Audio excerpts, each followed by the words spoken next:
Isang mapagpalang araw po sa ating lahat. Welcome po sa ating 365 Daily Devotion with Pastor Russell Ocampo. And yung topic po natin for today is, and beginning with Moses and all the prophets, he interrupted to them in all the scriptures the things concerning himself.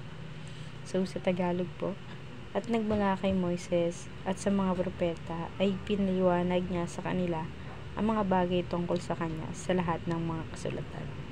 And ngayon naman po, i-share ko po yung mga natutunan ko sa naging topic po natin for today. So, sa first teaching po, the Bible is one unified story. So, yung Bible po natin is, kung babasahin po natin siya simula umpisa sa Old Testament and sa New Testament, iisa lang po yung magiging story niya, and it is all about our God. So, sa second teaching naman po, the Bible is all about Jesus. So, ayun nga po, yung Bible po is, ang kinakatawan nito ay ang ating Panginoon, at ang buong ikinukwento nito ay inilalaman or may patungkol sa ating Panginoon. So, sa third teaching naman po, the Bible is a story of redemption. So, yung Bible po, kung babasahin po natin siya, it is full of redemption story or full of redemption na mababasa natin doon dahil nga sabi nga ng ating Panginoon,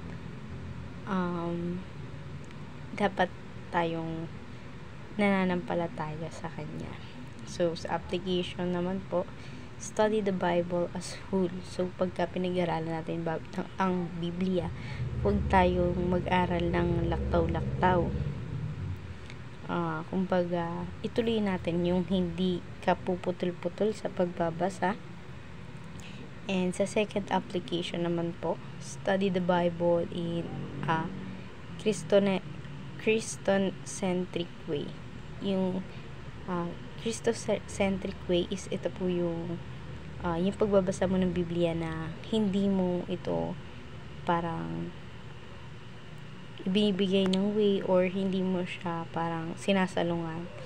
But then, pag nagbabasa ka ng Bible or ipinag-aaralan mo yung tungkol sa pasalita ng ating Panginoon, pag-aralan natin to na bukas sa ating puso at sa ating isip, na hindi natin ito pinag-aaralan para salunghatin lahat ng bagay. Kung hindi pinag-aaralan natin to upang sa gayon ay magawa natin yung mga gustong dapat na gawin para sa atin ng mga Panginoon, ng ating Panginoon. So, third application po, study the Bible as continuation of redemption.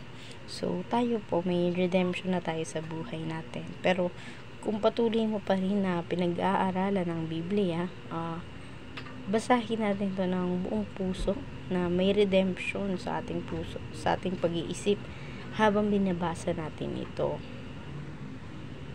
So, ngayon po, proceed na tayo sa discussion. Our discussion is, what is the importance of knowing the Bible as one whole story? So, bakit nga ba natin dapat na pag-aralan ng Biblia ng isang buong istorya? Dahil ang Biblia, kung magkakaroon man niya ng iba't ibang istorya, mas malilito yung mga tao kung saan or patungkol saan yung isinasaad ng Biblia, kung ano ang salita na patungkol doon. Kaya nagiging isang story, nag-iisang story siya na binabasa ng tao, dahil alam natin na iisa lamang ang pinatutungkulan ng salita na yun, at ayun ang ating Panginoon, kung gaano kabuti ang Panginoon, yung mga pangakong ibinigay niya sa atin. It's all about our Jesus. So, hindi na dapat siya gawan pa ng iba't ibang kwento or iba't ibang version, dahil ayan na about lang siya para sa ating Panginoon. And ayun lamang po for our today's topic. Thank you for watching.